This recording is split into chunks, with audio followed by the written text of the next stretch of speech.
Today we're going to talk about pulmonary embolism.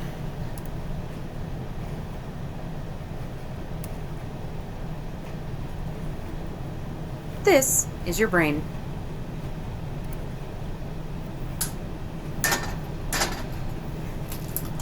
This is your brain on drugs. Oh wait, wrong presentation. Hold on a second. So what is a pulmonary embolism? In short, it's a blood clot. It's a large blood clot that develops deep in a deep vein in the leg and travels to the lung, blocking blood flow to one or more pulmonary arteries. So what we have here is a coronal plane CT of the abdomen and the lower extremities. So those legs, abdomen, this hyperechoic mass right here is our blood clot. These are our legs. So what's going to happen is this guy is going to break apart, and a large enough portion of it is going to travel up the arteries into the lungs and cause us a problem. This is two wedge-shaped pleural-based lesions. So it's these guys right here. These are our lesions. This is the pleura. So this is the lining of the chest cavity and the lungs. And then we have our lesions between the lining of the chest cavity and the lung itself. So what happens? How does it develop?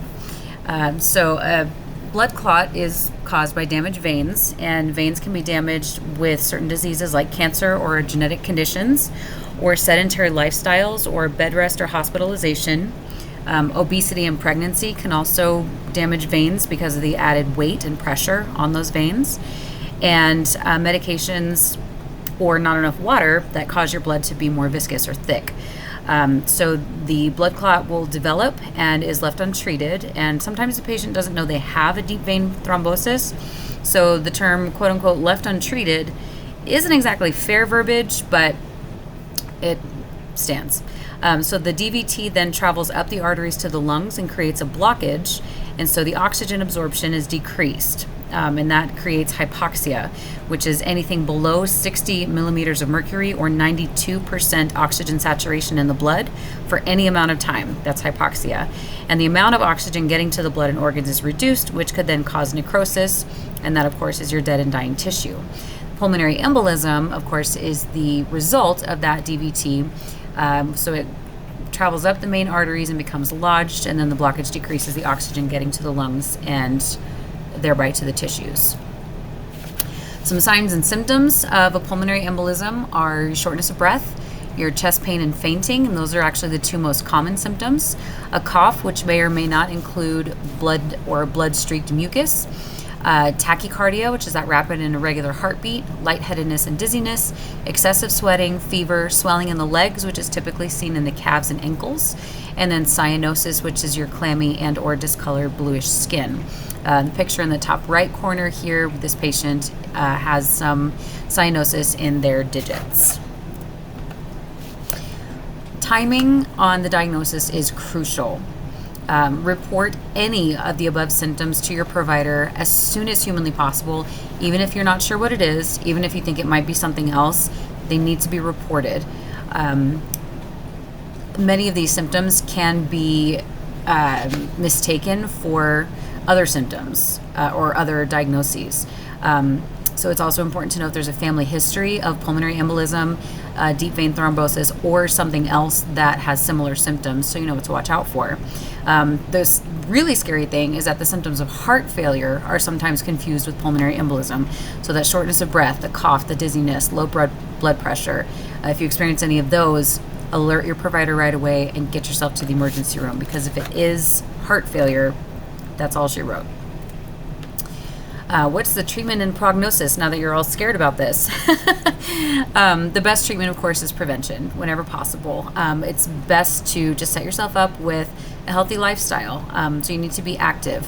Active does not mean that you are running 3 miles a day. It doesn't mean you're doing CrossFit or doing hot yoga every day.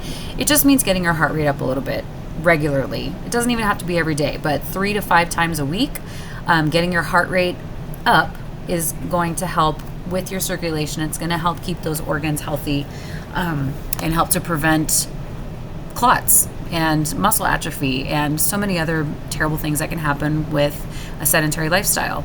Your diet is another important aspect. Now, diet does not mean counting calories and living in a calorie deficit or not eating certain things. Diet just meaning what you take in. So just being mindful of the foods that you're giving your body as fuel to get through a day. Medications that you take can be an aspect if they make your blood more viscous or thicker, or if you're not drinking enough water with those medications. As treatment options, anticoagulants are the most common treatment for these. Those are going to help to just thin the blood out and then thin out those clots to help them resolve a little bit faster. They do typically resolve on their own, but it's when they get to a place in the body where it's dangerous for them to be and become lodged is when we have an issue. Clot busters can also be used. That is an intravenous medication that will be given in acute settings or emergency settings. They'll give the clot busters. The other thing is that a vein filter can be placed in the interior vena cava, which is the main vein in the body. A filter can be placed there so that large clots can't get past.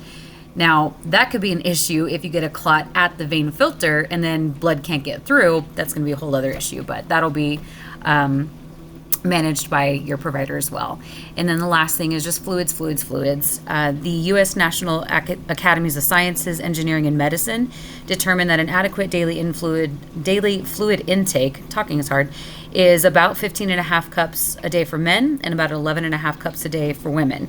So I think most of us, if not all of us, have heard that 8 glasses a day should be the goal, and that's an okay goal. Of course, anything that is recommended should be, tweaked a little bit based on, your lifestyle, what you eat, your medications, all of those things. So it might need to be increased, it might need to be decreased. So 8 glasses a day is okay too. And then I've also heard half your body weight in ounces of water a day. So if you weigh 150 pounds, you want to drink 75 ounces a day in water. So those are all great, maths, water maths, for getting enough fluid. But of course, the other way to know if you're getting enough fluid is to check your urine. So if it's dark and smells strongly, you're not getting enough fluid. If it's very pale in color and doesn't have a smell, you're probably getting a sufficient amount of fluid. So that's a little tip there. And then the last scary thing that I'll leave you with is that roughly 1/3 of patients with untreated pulmonary embolism do not survive. So I couldn't find a data point to say how many how many PE deaths we have that were not untreated. But it's just, it's a scary factor. So if you think you have any of these symptoms, tell your doctor right away and get yourself care, because it could be nothing and it could be something. So absolutely, in medicine, we want to avoid as many somethings as possible. So that is my TED Talk on pulmonary embolism. I hope you enjoyed, and we'll see you next time.